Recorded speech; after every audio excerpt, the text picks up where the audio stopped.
All right, good morning and welcome, ladies and gentlemen. This is now our fourth official podcast of the Culmination of Randomness. We are your hosts, AeonWraith. And Red Shadow. Thank you for joining us on a Sunday morning as Wraith and I discuss whatever happens to cross our minds.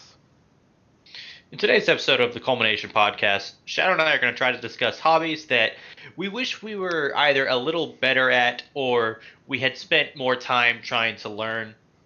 And while we're discussing that, our minds will probably just go other places, but we'll go ahead and try to do that. So let's go ahead and start. And I'll open with one that I've always wanted to do, uh, but I never find either the time or like the motivation to go and buy the materials, which was archery. Um, I was always really interested in archery when we were in high school and when I was younger. Uh huh. And every time I'd see it, I was always like, that seems really cool. I should go learn how to do that. And like, I'd be at Walmart or one of those sports stores looking at the different bows and stuff, and then I'm just like, that's kind of expensive. Maybe next time. And I'd say maybe next time, maybe next time. And it's been, 15 years now. Right. And I still haven't really learned how to shoot. And it's a little disappointing because like I get sometimes jealous of my mother when she tells me about her high school experience. And I don't know if it's simply a generational thing or if it's just an area thing because she grew up in Chicago. So when she was in high school, they had electives like archery and fencing and stuff like that.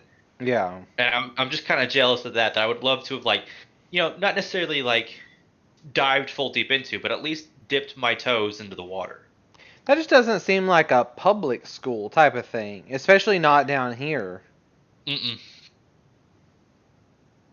Like 'Cause she, I can't think of a single school that offers either one of those. mm-mm. Now down here it's all about sports, football, basketball, Right. soccer, whatever. Like we don't even have lacrosse or anything down here. Mm-mm. And I don't know if that's just more of a northern thing or if that was just her school in particular, but like it kind of is something that I wish more schools had electives like that Mhm. they may not be profitable for the school, but they really help kids, explore their interests. Right. Because here's okay, I'm gonna give it actually a hobby or slash thing that I wanted to learn and I pushed myself to learn, which is Japanese. When we went to school, only had the option of French and Spanish in school, Mhm. which is unfortunate because there's so many other languages, that you could learn, Japanese, German, Latin, any of those, but it just came down to the fact that our school just didn't offer those, and I don't know about with you, but with me, I have a very hard time learning a new hobby on my own, Yeah. whether it's just motivation or consistency. I'll be like, well, I want to do this, and I'll look into it, and then I won't look at it again for the 4 months.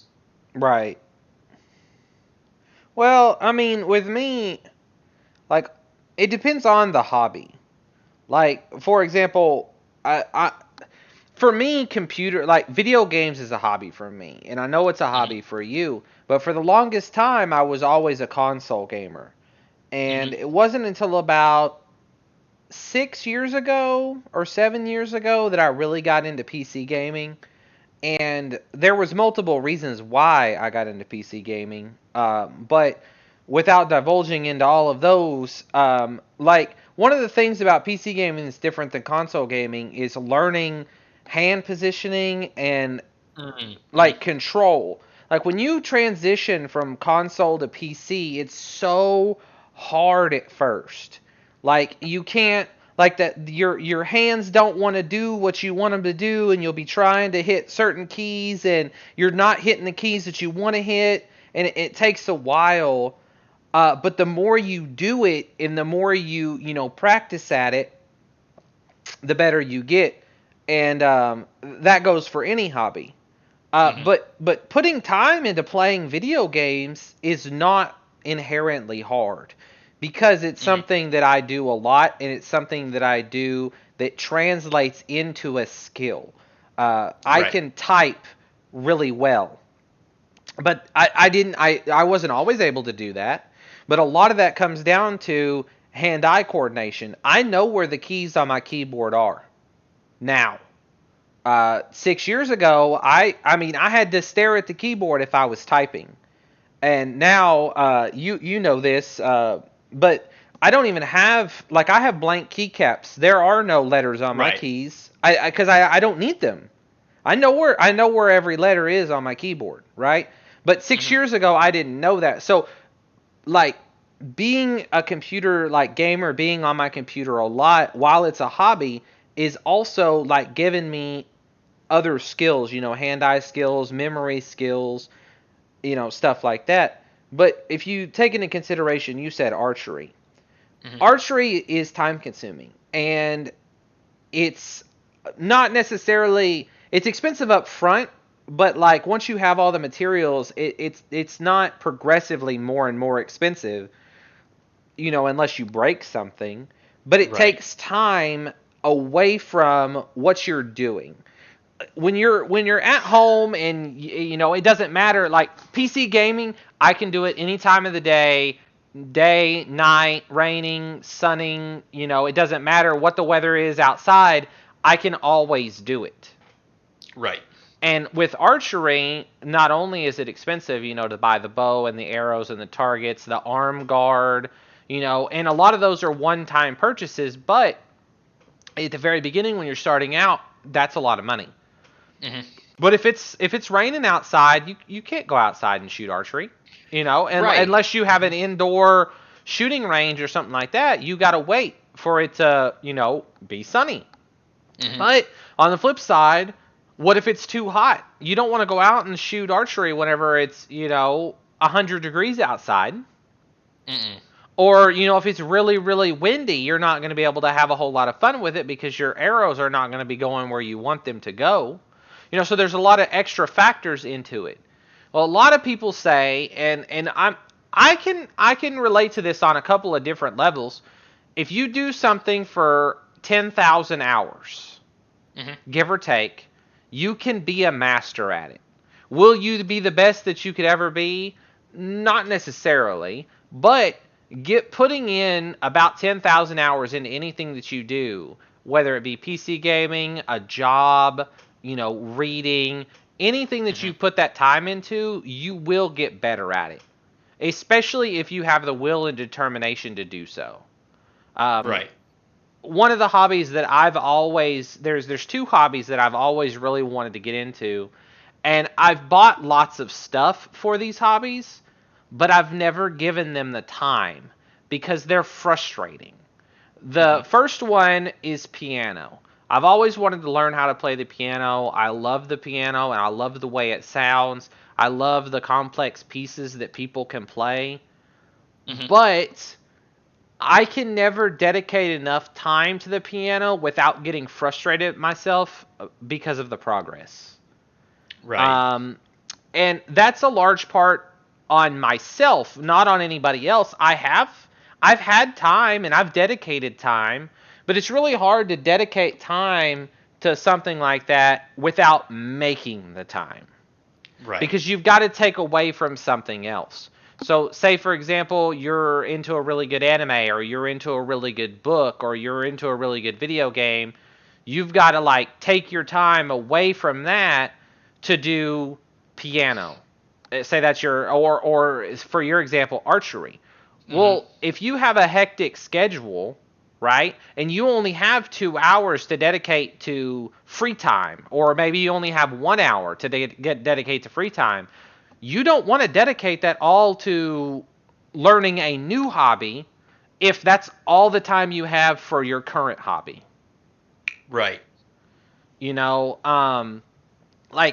Say, for example, I work 12-hour shifts, right? So if you take into consideration a 12-hour workday and your 8 hours, quote unquote, of sleep that you're supposed to get, that gives me 4 hours left over in a 24-hour period. Well, I have 4 hours to eat, and sleep, or eat, not sleep, eat, take showers, get ready, the commute to work, spending time with family, talking with any friends, um, like video games, reading, like I've got 4 hours, I've got to cram all that into. I don't have an hour that I could just seriously dedicate to just learning piano, because I would have to sacrifice something else in those times. Now, on my days off, yes, I have a lot more free time on my days off, and I could put that into piano, but I usually don't, because I have other hobbies or other things that I do want to put time into. And so that comes as a kind of a contention point whenever you're trying to learn a new hobby or get better at a hobby that you already have. You mentioned anime. It's kind of funny. When I really seriously started studying Japanese, I was doing it at the university level, and every person that was in my class had got into it for the same reason, right? We liked anime, we liked manga, but I'd say about 90% of the people, once we actually started learning Japanese, stopped watching anime. Like, I used to watch it so much, and then when I started taking the classes, like, I might watch an episode every couple weeks. And it wasn't necessarily because I didn't enjoy it. It's just that, like, I had other stuff to do at the time. Right. So, like, I prioritized learning the language, but then, funny enough, instead of going and watching this anime, which would help solidify my skills, it just didn't occur to me to watch it because I had, I guess, Japanese on the brain already. Yeah. And so, going and watching an anime just didn't even make sense. And I talked to so many people like that, like, they would really watch anime a lot before they got started learning, and then once they started learning, they kind of just forget to watch anime. Yeah. Well, what you run into is what I like to not. I want to call it this, but like at the same time, it sounds a little weird. But like you get into the thing of double dipping, right? So like you're focused on learning Japanese, you're dealing with Japanese all day, you're in Japanese classes, you're hearing it, you're writing it, you're speaking it, you're probably dreaming about it at this point. In your free time, you don't want to seem like you're still working. Right. You know what I mean? Like you don't want to be like, "Oh, I'm just going to chill and relax." And then you're watching anime in Japanese and you're like, "Oh, we learned that word the other day. Oh, I heard that word the other day in class. Oh, we're learning how to conjugate these verbs or whatever it may be." And you're like, "Oh, you write that kanji like this, or oh, you write that like this." Like it becomes like an accessory to your learning, but at the same time, it feels like you're losing your free time because of, you know. No, yeah, I understand completely. I mean, like, because it was so weird, when I was done, like, especially when you realize that you were not watching it. It's like, well, why not? Right. And I guess I'm at that point now that I can go and I can watch anime or do some other stuff, but I'll still like notice things here or there. Like I'll notice whenever a translation's not entirely accurate, or at least not a way that I would translate it. Mm-hmm. Um, but one thing that does, I guess, take away a little bit of joy is, especially if I'm watching an anime with, you haven't done it so much, but with my brothers, sometimes they'll like during the anime they'll like, well, what did that sentence mean? Or did you understand that? And it kind of takes away from the enjoyment of watching. Yeah. At the time. Um, I mean, thankfully, I'm glad that this is the digital age where we can pause things, and my brothers and I have a habit of when we're watching anything, we just pause and talk about stuff. But had that been like live TV, Mm-hmm. that might have been not as fun. I guess for the large part, I don't really watch anything with anyone. Um, like for the past I don't know how many years, I usually watch stuff by myself, whether it be anime or TV shows or anything like that. Like when you've come over or when my brother is down here, like if we watch anything, we're watching like YouTube or funny Hmm. videos or stuff like that. We're not actually watching like new content, quote unquote. Like, yeah, I mean, if we're watching funny videos, it is new content, but we're not discussing it. We're just laughing at it, you know. Right. Um, but no, like for me personally, like I get so engrossed, and that's probably like even if me and you did watch an anime, I'm not gonna ask you if you understood that or anything like that because like when I watch an anime, I'm so engrossed in it that like at one point it like I kind of like I guess zone out, but then Yeah. kind of like zone in. Like I'm reading the words and I'm watching the anime, but like I'm not hearing them speaking in Japanese because like my brain is automatically putting what I'm reading into their voice. So like I Hmm. know they're speaking Japanese and I can't understand Japanese, but I can understand what they're saying because I'm reading what they're saying. And so I'm constantly taking the words that I'm reading and applying the tone or the dialect of the person that's speaking it so that Yeah. I know how it's being said. You know, that's one of the things that I disliked about text messages for so long Hmm. was you can't, unless you text somebody a lot, you can't pick up that when their cadence changes. So you can't tell when they're angry or you can't tell when they're happy or frustrated or upset, especially if it's somebody new that you're texting. If it's somebody Yeah. you've texted a lot, you can usually pick up on little word choices that they use if they're angry or upset. But like there's no tone, there's no indicators. I mean, like, so, like, when I texted you this morning to let you know that I was up, it just Mhm. says I am up. But, like, when I was texting that and I was saying it in my head, You're just I like, "Hey, essentially was, I'm up." oh, no, I was putting a period between each word. I am up. Yeah. And, the way that I text, I put it all in there. I don't do that whole, like, let me put in ellipses or, let me send multiple text messages because that's just kind of obtuse to me. Yeah. Uh, and so there's certain ways that like definitely like you can't get across without just seeming unnatural, like the tone of what you want. Right. um ow, ow. And in fact, there's a great Key and Peele sketch about that very same thing, where they're texting each other and they both are thinking of wildly different tones Yeah.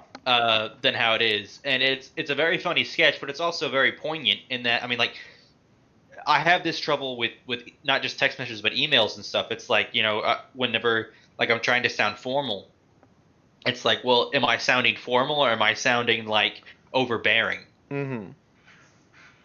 Um, and that is, I think that just kind of stems from the fact that humans have a lot of unspoken communication, right? Right. We when you're talking to someone, you're not just taking the words, you're taking their tone, you're taking their body language, the way they're standing to get the entire message. Right. I mean, not counting the fact that when we're listening, you're only catching what 60% of what's actually said, Yeah. and then your brain fills in the rest. And that's if you're not distracted by something.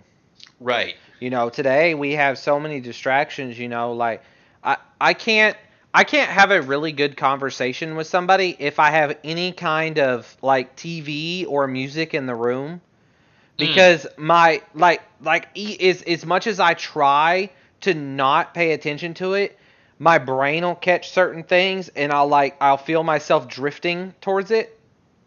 So right. usually if I want to have a good conversation with somebody or anything like that, even when we do this podcast, like excuse me, I turn everything off. Like I can't have distractions. I can't because like it takes away from my like conversation. And I know Mhm. there are some people out there, they can't like if there's a TV on or somebody else is talking, like they can't even they'll stop even conversing with you because they'll just be drawn into whatever it is. Well, 'cause it's like this is a thing in my family. Like one of the reasons why we started pausing during videos and stuff is because, and I don't know if it's just me or something like that, but like when my brother speaks and when the TV's going at the same time, they almost cancel each other out. Yeah. So I get nothing from either, and I'm just like, wait, and it confuses, I guess, my brain for a second, because it's taking in these things and it's mixing up words that are being said, and so Mm. I have to focus on one at a time, otherwise I just won't get anything. Right. Um, and I know what you mean because I'm not the kind of person, whenever I watch a movie that like sometimes I'll have a game that I'm playing in the background, but that's a game that I'm playing like mindlessly. Right. Like if I'm farming or something in a game, grinding for something that I'm just clicking buttons. I'm not really paying attention to the game. Or transversely, you're Hmm. just rewatching something that you've seen 1,000 times, and your sole focus is on the game, and you're Right. just listening to it on the other side. Hmm. Like I do that a lot whenever I'm like playing Terraria or Minecraft or stuff like that. Like Hmm. I'll be focused on the game to a point, but like at certain points, you're just mining or you're just doing this. Like it doesn't take a whole lot of mental power. Hmm. So you're just like watching the other thing as it's happening, you know. Because I But mean, like I mean, sometimes I play games to be like immersed in them, right? mhm. Like Subnautica is a great one that when you're playing that game, you feel like you're in the ocean, Yeah. right? And I mean, like, you get all that terrifying like sounds and everything like that. But then there's some games that I'm just playing to like unwind my brain, Or pass you the know? time. Right. Like where I'm playing it so that I can have my whole body relax. I'm not necessarily thinking about anything. It's just okay, de-stress a little bit here. Yeah. And that's why like there's some games that I watch different YouTubers play that like they look really interesting, but they're not the kind of games that I would play. Mhm. So like you have like Little Nightmares or Inside, these very atmospheric games. That like the games themselves, they're interesting to me, but I don't play them simply because they're not, I guess, the kind of game that I can just use the parts of my brain that I'm normally used to using. Right.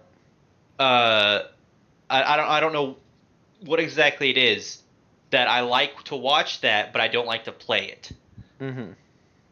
Um, in that, like, I mean, to me, like that kind of game, rather than being fun, it's more stressful, and I'm not sure why. I think it's one of the reasons why I've never been a big fan of like the Dark Souls series, which I should be, because on paper that fits everything I like. But whenever I play it, I might play it for like a little bit, and then I don't play it for months. Mhm.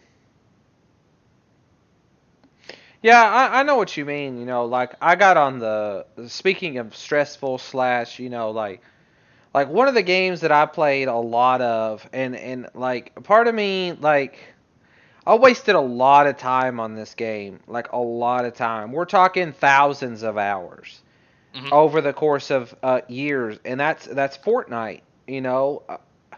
I don't know what it was about like I'm not inherently against BR or for them, either one. I mean, they're fun if they're fun, but there was just something about Fortnite that just like hooked its claws into me and just wouldn't let me give it up. Like I Hmm. played long after all my friends were done, but like there was so many different emotions. Like you could log in and I could just play to be playing, because I'd be playing to like complete challenges, all right? So I'd just Hmm. be doing challenges. I wasn't trying to win. I wasn't trying to be the best. I was just logging in to complete challenges. But then there were certain times where you kind of got into that whole like, okay, there's only two people left. I could potentially win this, and like Hmm. without it, like, because I really didn't care whether I win, if I were to win or lose. Like I really didn't care either way. But like when you're in that situation, like you're like I would get such crazy adrenaline spikes Mm-hmm. Like, we're talking heart hammering, adrenaline spikes. Like, I would just be like sweating profusely. And like, if I won, it'd be great. If I lost, I would just like literally like I would shake. Like, I'd be like, I'd have to get up and walk around just to catch my breath because it was such Mm-hmm. a crazy experience. Like, I've never had that in any other game, really. Because And like I've had similar experiences, especially like I said in Dark Souls, where like because that's a very you know hard game. But again, like the reason I don't play it is I'm not a big fan of that feeling of rushing adrenaline. yeah, Um, I kind of like to feel safe and stuff like that. And so when it comes to those things, like I mean, I used to play Call of Duty in high school. uh huh, Um, and we used to play chess in high school. But I would never give it 100% of my focus because like I didn't want that stress of well I have to win. yeah, And so like I remember I used to kind of annoy some of the people in the chess club because I would just make strange moves in chess because I wasn't planning ahead. I was just moving pieces because I didn't want that stress of I have to win. yeah, And so in general I don't play PvP because I don't like that feeling. And so a lot of the times there'll be a game that I'm really interested in that has like PvP elements that turns me off from the game, especially in the tutorial. Like there will be some right. mobile games I'm playing, right? And they're like, "Okay, now let's go fight someone else." It's like I don't want that. Yeah, I don't want to do that. Yeah, I know what you mean. I know what you mean. I think that's one of the reasons why I've played Puzzle and Dragons as long as I have is because there's no PvP elements really. I Mhm. mean, it's strictly PvE, and you never really have to worry about anything PvP related, and so that Terraria is like that. But jumping back to the topic, hobbies we wish we were better at. One hobby that I've really like been interested in for a long time, and a lot of people say that this is probably not a hobby per se, but more of a skill. But I, me personally, I think like if you give enough time to any one thing, it can become like not necessarily true, but like is a okay. Let me see if I can figure out how to phrase this. The hobby in question that I'm talking about, or the skill I'm talking about, is drawing. Right. Now, Okay. Yeah, I see where you're coming from. now, drawing can be looked at from a lot of different angles. Drawing is a form of expression, and it is Mhm. also a form of art. But it can also be expressions of, like just it can be used to express a lot of different things. But a lot of people believe that you can either draw or you can't draw. Um, and for a long time, I really believed that. But Mhm. like, if I go back and look at some of my doodles and drawings from years ago and compare them to my doodles and drawings now, my doodles and drawings now are better than they were then, but not by a large margin. Mhm. That being said, I don't put a whole lot of time into it. I might doodle on a paper for 5 minutes like once a week. Right. 5 minutes once a week is not the amount of time that you want to be putting into like drawing and stuff like that. And a lot of people, the reason why they never get better at drawing is because they never put any time into it. Right. Because I had a classmate, that like we'd be in math class and he'd be sketching, you know, 3D objects Mm-hmm. and so he'd have like a lot of this practice at getting shading right, and because every time I've tried to shade it never comes out the way I want. Right. And I just watched as he like shaded this sphere and it looked perfect. It actually looked three-dimensional. I'm just like, not only was I kind of jealous because I know he's put time into that to develop that skill, but it's like wow, I've always had like images in my head that I would like to get that on paper, Mm-hmm. and then I'll try, and it just doesn't look right, so I give up. Rather than practice, I just give up. Right. because it doesn't look the way I want. Which, and that goes to that mentality of some people say, that you either can draw or you can't. With any skill, you have to practice. Right. You And a know, lot of and another thing is not only do you have to practice, but you have to practice correctly. mm-hmm. That's where a lot of people fail, and that's where like that like drawing for example, there are certain ways that you can practice drawing, and I haven't looked at it in a while, so I can't really say one way or the other, but there are right ways and wrong ways to practice.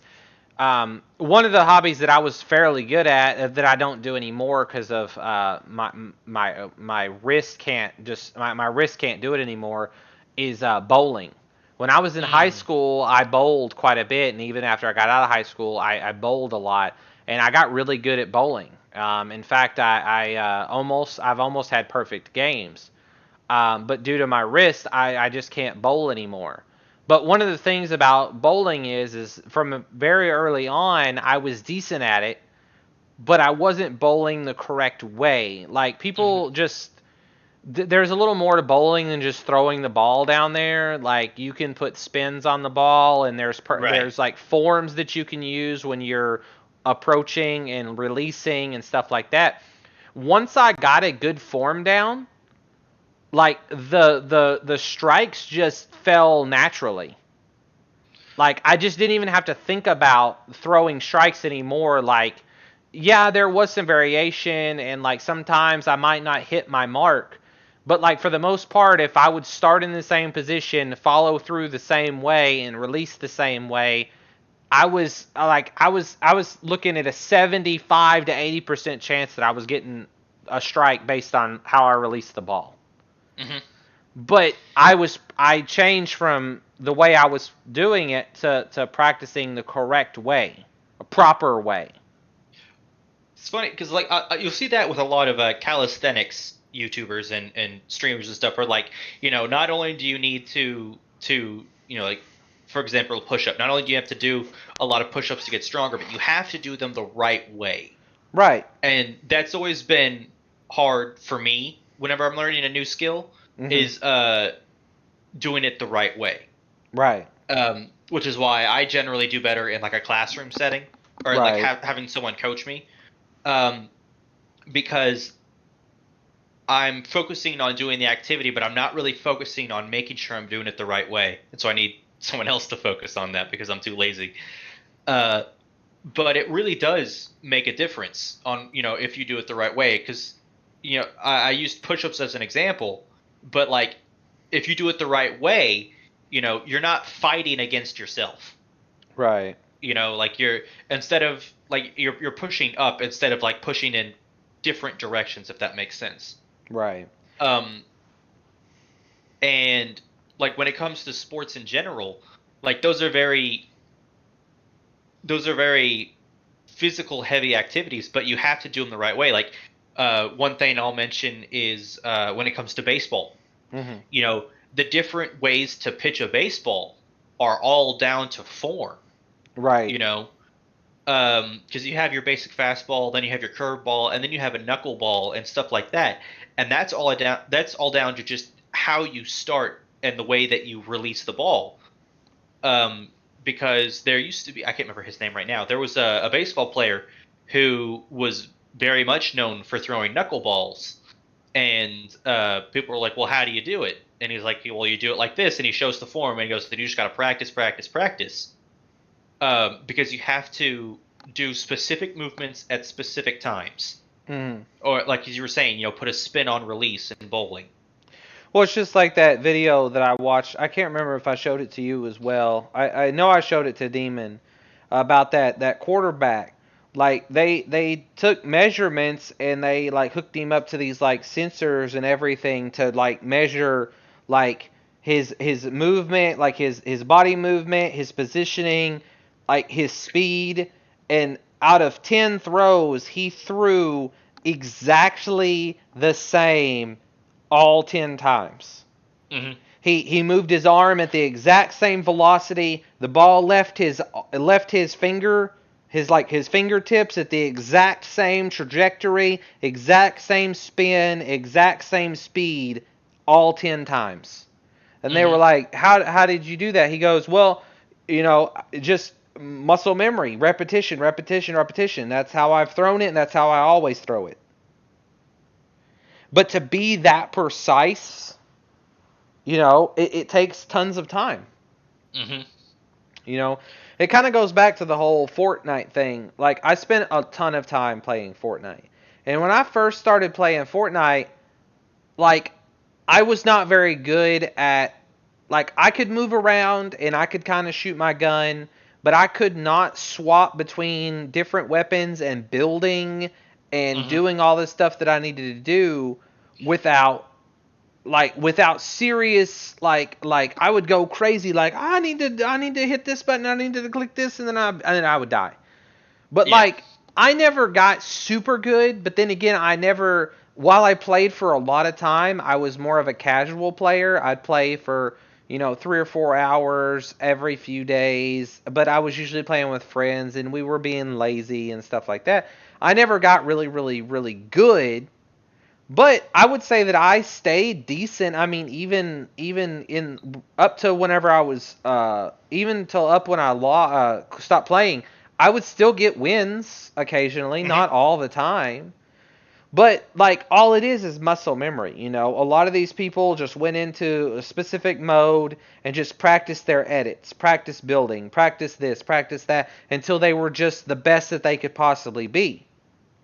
And I got decent. Was I, like, God tier? No. But did I put that much time into it? Not as much as they did. Now, I'm not saying that anyone can do anything given enough time.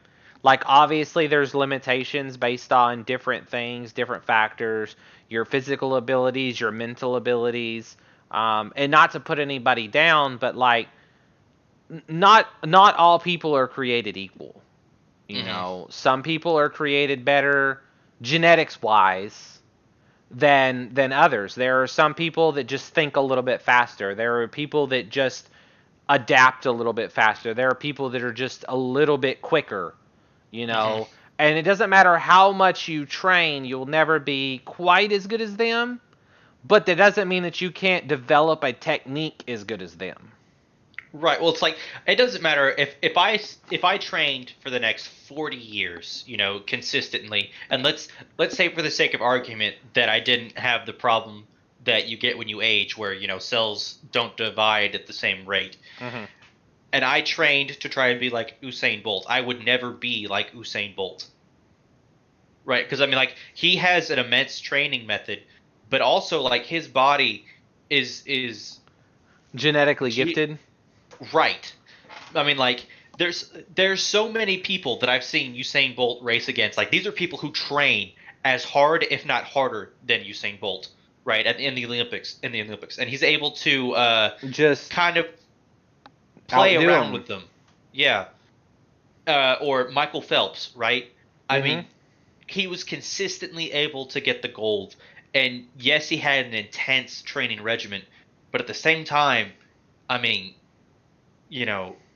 his body was naturally, I guess, gifted in that area. Right. And see, that's what a lot of people don't take into consideration. I watch a lot of, kind of fitness YouTubers and fitness this and that, and I've seen tons of different people talk about different ways to lose weight and different ways to do this and different ways to do that. And, like, yeah, anyone can lose weight depending on, their diet and their exercise and, what they eat, what they don't eat, stuff like that. I know why I don't lose weight, and, like, what it comes down to in the end is being lazy. Like, I know how to lose weight. I've lost weight in the past, and I always put it back on because I get lazy. I stop doing what I'm supposed to be doing, and I go back to eating foods that are comfortable and foods that taste good. Now, I'm not saying you can't diet and you can't lose weight by eating foods that taste good, but for me, like, to me, like, fitness and exercise is more of a hobby. And to be honest, it doesn't need to be. It needs to be more like a lifestyle. Right. But there and again, like it's the same with anything. I talked about piano and I talked about drawing. I always like when I get in the mood to try to get better at these hobbies. I go all in for a week or two, don't see any results, and give up. Right. See, with computer games and computer gaming, which I'd say is probably my biggest hobby, I consistently tried and tried and tried and tried and tried and played different games, tried this, tried that, and just got better over time because that's what I wanted to do. And like now, like when I try to do other hobbies or do other things, like I put myself all in, and when I don't see results, I give up because like it's not as fun as it could be. You know, it's not as fun as my computer, like gaming on my computer, because I'm already good at that. Like I'm already, like I'm not gonna say I'm the best gamer. Like by any means am I not a great gamer, but I'm pretty good at the games that I do play. And so whenever you're putting time and effort into a skill that you're not very good at, it seems like it's daunting. It seems like you're wasting your time. But you're not really wasting your time as long as you're being constructive and as long as you're like putting forth great effort. Mm-hmm. There's a metaphor that I really like that will pop up from time to time on on Reddit for Get Motivated, which is, you don't plant a seed and dig it up every few hours to see if it's growing. Which I think, is very apt because I've been trying to do a little bit of gardening the past couple of years, and there's times where I'll plant something and I'm like, is it growing? I don't know. And I'm so tempted to dig it up. Yeah. Or I'm so tempted, but you just have to stop and let things grow at their natural rate. Yeah. I mean, and it's completely natural. Starting out, everything grows slow. Right. Everything grows slow starting out, and then as it gets bigger, as it gets older, it picks up speed. Mm-hmm. And it's just like that with any hobby. I mean, that first, I'd say, that the first part where you go from amateur to, or not even amateur, but like novice to amateur, like that can take a while to really see results. And then after that, you'll start to pick up speed and you'll see progress, more readily. But those beginning days, they can be a struggle. Right. Well, it's like, I know this was back in 2016, 2017. I had made a commitment that I was going to lose weight and get fit. And I know everybody at one point, if not multiple points, has made some kind of commitment like that. I'm going to lose weight and get fit, or I'm going to do this, or I'm going to do that. And for 6 months, 6 to 8 months, I held strong to my commitment. I walked 2 miles every day. I would go out in my driveway. I would turn on my little pedometer thing, and I would walk 2 miles every day. Didn't matter whether it was raining outside, whether it was cold or whatever, like whether it was hot. I would go outside and I would walk 2 miles every day. I was doing a series of exercises called compounds. I would do them every day without fail. I would do 10 reps of each exercise for 4 sets, and that's it. That was all the training or working out that I did. And I saw in those 6 months, I physically saw change in the mirror. Like I could look in the mirror and I could see that it was physically affecting me. I could see that my muscles were bigger. I could see that my waist was slimmer. I could see that, like my fat was not as predominant. Like it was very, like it was a physical change that you could see. And for whatever reason, I mean, I know the reason, but I'm not going to get into that right now. For that little reason, I stopped.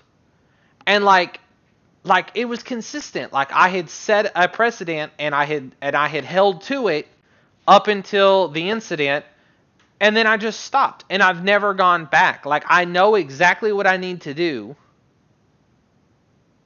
but making myself do it is just too hard, I guess. There's a YouTuber that I've watched quite a bit. He doesn't do YouTube anymore, at least as far as I know. I haven't seen him upload anything in a long time. But he has a saying, and I believe this can apply to really any situation, any hobby, anything. When you want it more than you want to breathe, then it's possible. And I really like that. When you want it more than you can breathe. Like, people all the time, like, they say, oh, I want that, or I want to be able to do that. But do they really? Do they really want to do that? Do they really want to be able to do that? Like, there's a difference between a passing whim and, like, truly, honestly, like, I am going to do that, and it doesn't matter what it takes. And for me, piano and drawing have never gotten that level. Right. I've never gotten to that point where I'm going to do it no matter what it takes. I'm going to do it. Like, I've never had that feeling. I've only had it once, which is when I actually, like, really decided to learn Japanese. Because I don't know if you remember, this was, 4-5 years ago now. And I was teaching, and there was a small, like, 2-week study abroad that the university was offering for a thing in Japan, and I went. And that was, like, I'm like, okay, I really liked it over there. So when I got back, I really changed essentially my whole lifestyle, so that I could go back, I enrolled in a university that was farther away just because of the program that they had. I practiced a lot, and then I eventually did go back, and I spent a long time, and that was just my singular goal, was to go back to Japan, and I did it. And I'm definitely going to go back, in the future, but now it's more like I'd like to go back rather than I need to go back. Right. And there's this sense of drive that, like, my father had something very similar, whereas, like, you have this drive towards something, and you could do it no matter what. Yeah. And when you have something that you are that passionate about, you really can do anything. Right. Like, you see stories all the time of like, people who work as a janitor at a university, and they work so hard they're able to get, like, a full ride scholarship. To that university, and that's because they work so hard. They literally work to the bone. Like, a lot of people, they'll work, and they're like, well, I'm kind of tired now, and they'll stop. And I've done this with so many things. But if you really want it, when you're tired, you have to keep going. Yeah. I felt the same, like, there are days when I come home from work, and I'm like, especially, like, like, whenever I'm in one of my fitness phases where I really want to work out, or I really want to go to the gym, and all I can think about is, I just got off working 12 hours. I'm tired. If I go to the gym, I'm going to be even more tired tomorrow, and I've got 12 more hours of work. Like, I don't know, like in that 6-month time span, in 2016, like, it didn't faze me. I did my 2 miles. I did my workout every day. There were some days where I'd go to work, and, like, if I had to climb a staircase, or if I had to, like, go up and work on something, like, literally, like, my leg muscles were like, no. But, like, I had to do it. There was no other option. But, like, now it's just like, I could go work out, or I could go for a hike. "Oh, it's just gonna make me so tired tomorrow, and Mm-hmm. I gotta work, and no, I don't want to." But at the same time, like, there's no time like the present. Like, every day we get older, it doesn't matter who you are, where you're at in your life or in the world.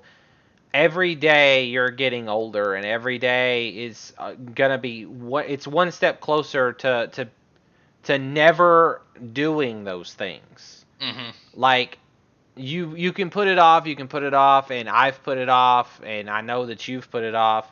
Like, but the thing about it is at the end of the day, like, you gotta think to yourself, like, am I okay with where I'm at right now?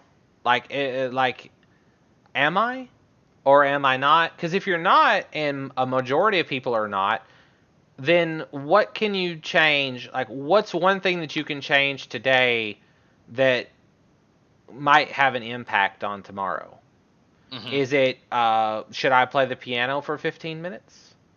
Should I, start saving money towards, getting a bow and arrow?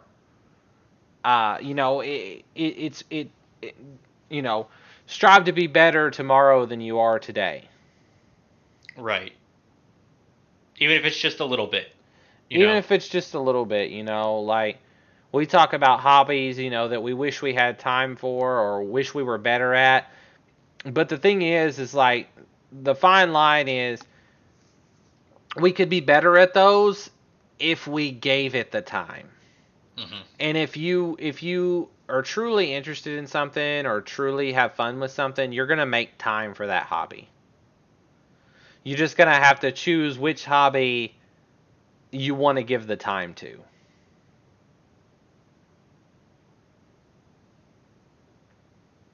Yeah. Are you good to go for a little longer, or?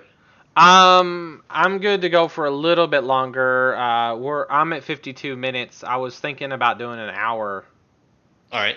Or we could go Um. ahead and start wrapping it up now. It just kind of depends on what else you want to talk about. Well, because I mean, we've been talking about hobbies we wish we were better at. Uh-huh. Devoting time to, and I'll say, like, there's also that thing, like, hobbies not necessarily you wish you were better at, but you wish you were improving faster at. Mhm. Because you were talking, about how much do you want it, and, like, I'd love to be an author, Right. and to write books, but I guess it's not a great enough need for me to actually pursue it. Mhm. Where, like, I've bought so many books on it, and I'm like, okay, today's the day I'm gonna do it. I've tried doing stuff like that, and I have yet to actually really sit down and finish a book, because at the end of the day, I guess that's not what I want to be doing. Right. Um, and I've had excuses where, well, I'm just tired right now, or I'm just not creative right now. And maybe someday, I'll have that need, but right now I don't. And Right. that's one thing that I want to say, is that, I mean, like, your tastes and your hobbies will change as you progress through life. Mhm. And just because you're not doing it now does not mean you won't do it later. Right. But if you really want it, you'll do it. Yeah. The thing about it is most people that are really good at one thing aren't really good at everything. Hmm. They're really good at one or two things, but then on the other things they're not as great at. And that's okay, because, like, it takes time. Like, once you've mastered one thing, you can move on to something else. And see, Hmm. that's one of the things that's different about our society as a whole. Is, like, take for example, people in other cultures, like people in Japan, people in China, people in not only Asian countries, but also, like, in France or Germany or something like Hmm. that. So like, for example, in most European schools, you talked about languages. Most Hmm. European schools, most kids when they graduate are fluent in two languages and know a third or a fourth. Mm-hmm. because over there, like, they prioritize language because they're so small of an area. You might take a day trip. Like, if you live in France, you might take a day trip to Germany, or you Mm-hmm. might take a weekend trip to the UK. Like, it's not that far away. So most students, when they graduate school, know 3 or 4 languages. They might not be fluent in them 100%, but they can get by.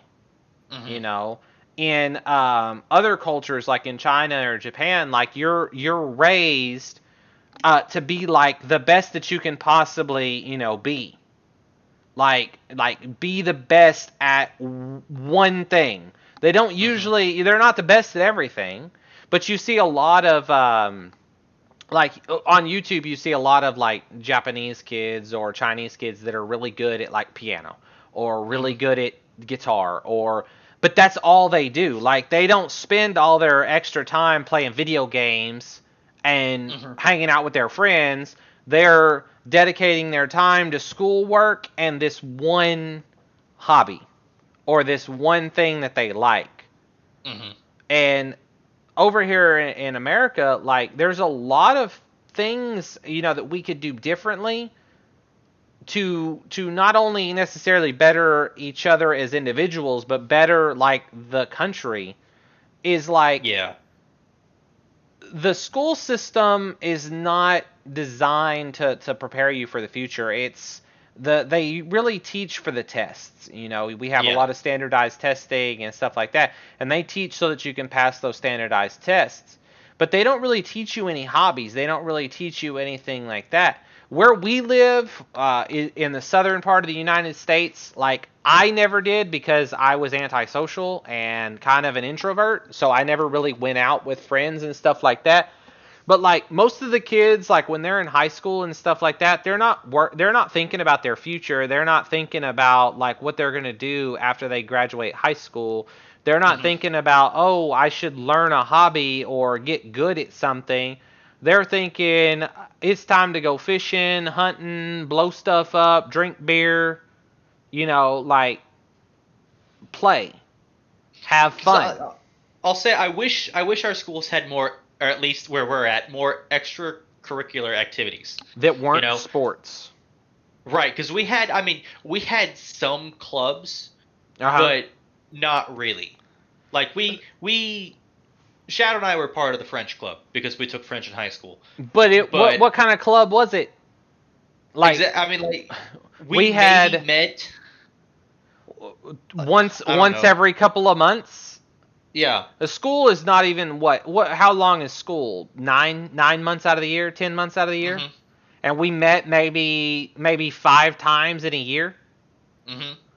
Like they're like you see it in like TV shows and stuff like that, or like I've read about it online. They're like, oh yeah, we have club meetings every day or 3 times a Yeah. week. Oh Because yeah, like normally you think, well, French club, you're going to club, you're practicing your French, nah. and no, we I think we went downtown, and no, we went downtown once and just ate pancakes, not even crepes, just pancakes.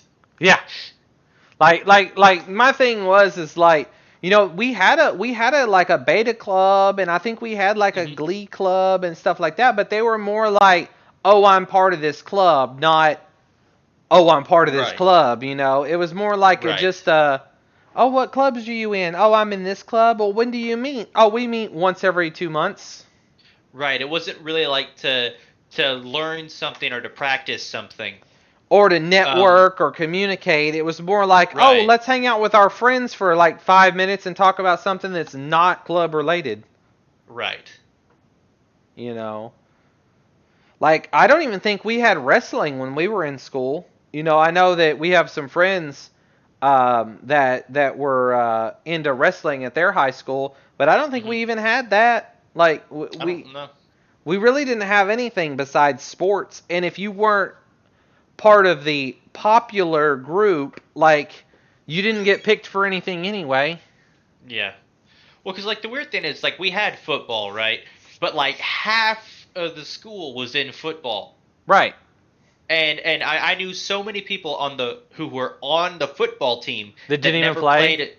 Yeah, they never played a single game. Yeah.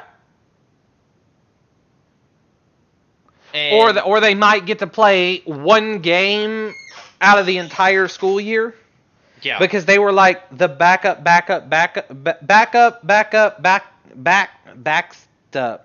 Yeah, that's a yeah. tongue tire, but they were the backup to the backup to the backup. Because I mean, like I don't know. There, schools can definitely do better to show kids their passions. You know, Mm-hmm. to introduce them to different stuff so they can learn what they want to be good at, right? Well, see, And like what they want to practice. when I was growing up, one of the things that I was always fascinated in, and one of the things that I wish I could have made a career out of it, like, but I wish I had known how to make a career out of it. One thing that I was always interested in was space and Hmm. science. Always Yeah. fascinated by space and science. But like the school that we went to was a public school, but it was so orientated around math and English, Common Hmm. Core, Smart Core, like just BS really. That Right. while we graduated, like when I graduated and when I went to college, like I was like, I might as well not even have gone to school because I just wasted 12 years of my life learning absolutely nothing that makes college any easier. Well, because it's funny, like Like college we or was at a least completely different Mhm. animal of an institution. Nothing that I learned in high school prepared me for college. Like I actively disliked history class in high school. Uh-huh. But in college, history courses were one of my favorite courses. You know, because I'd learned so much. Uh-huh. But for some reason, I don't know if it's we have to teach it this way because it's government mandated or whatever. You know, we have to put a spin on it so that it's not anti-American. This is the way this But is like Okay, go ahead.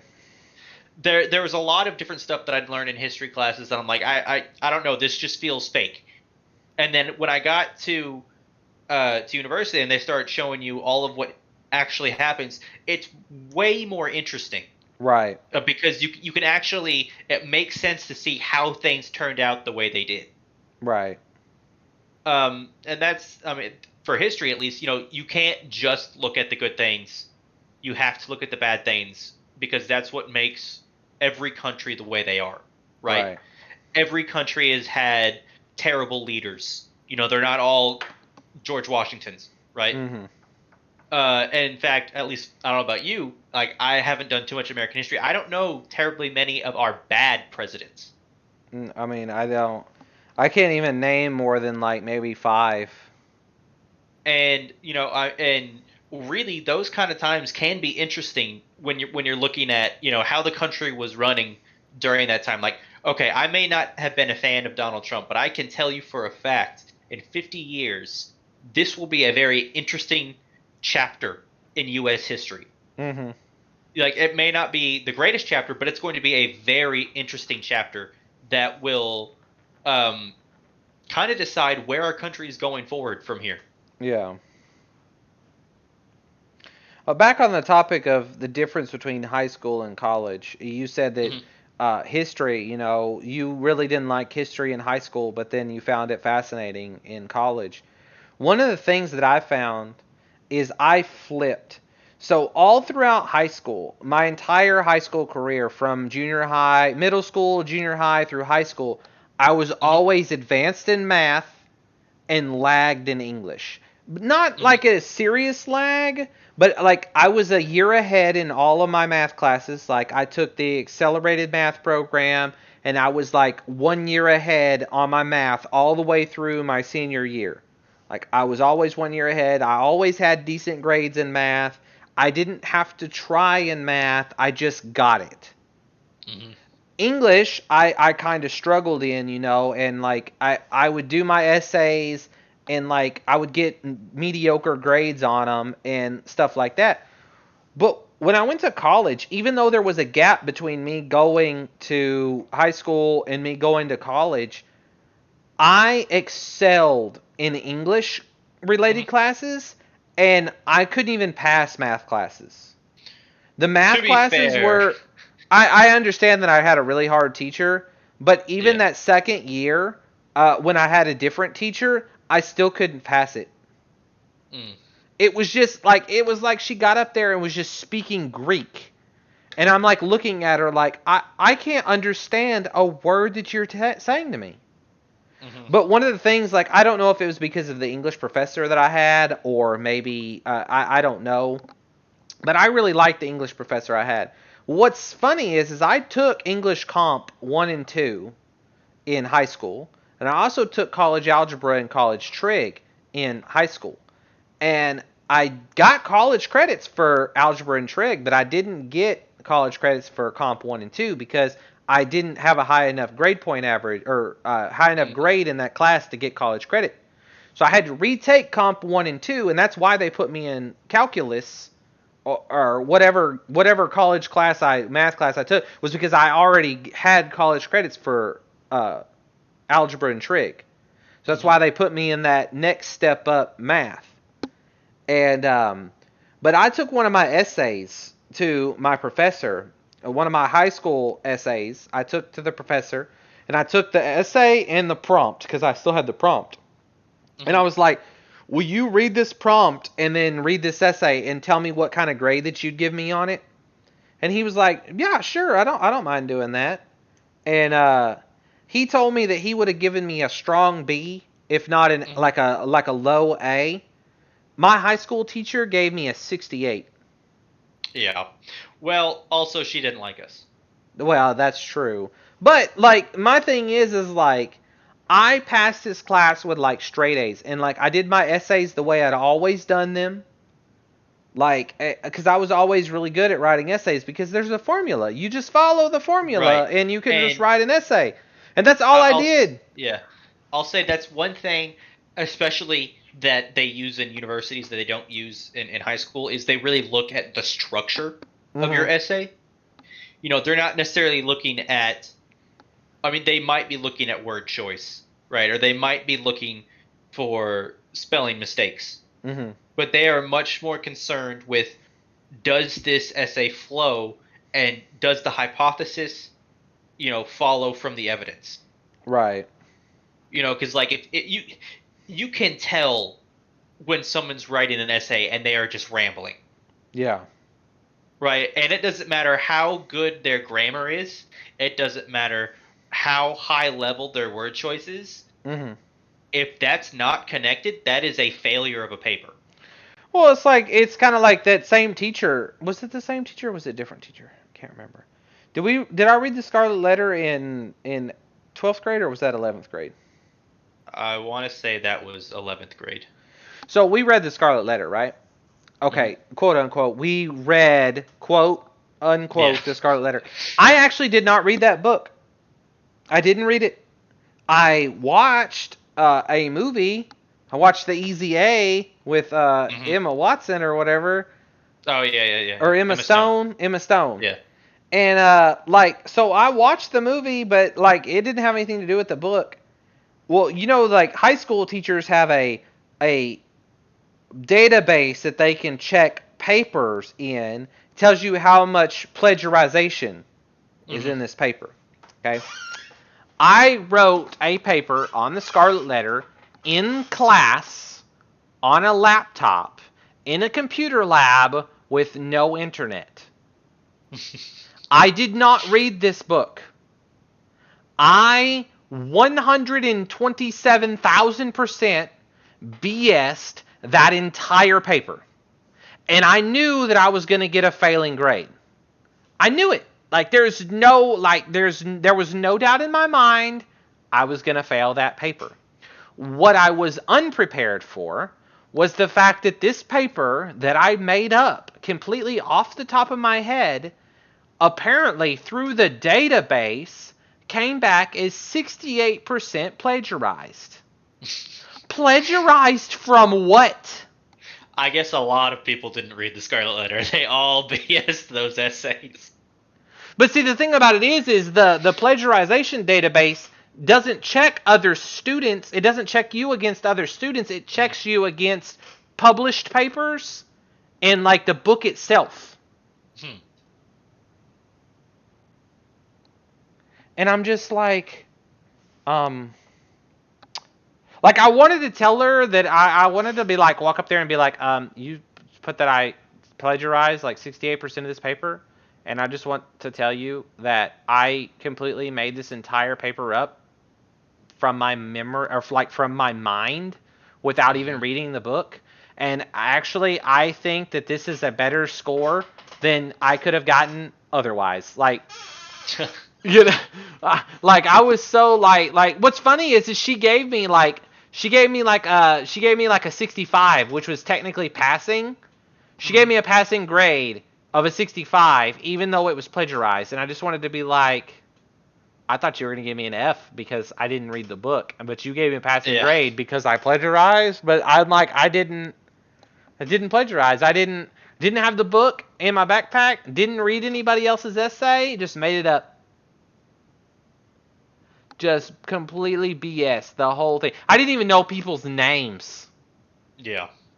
I was like, the girl was horrible, and she cheated with many people on her husband, the guy, with other gentlemen, also guys. It was a completely awful, horrendous paper that I should have gotten like a 0 on. But I digress. Back to what we were talking about. I know that we're running short on time. So did you have any closing remarks on today's topic of hobbies we wish we were better at? The main closing remark is, kind of what we've been saying is that if you want it, you want it. Yeah. And you'll make time for it.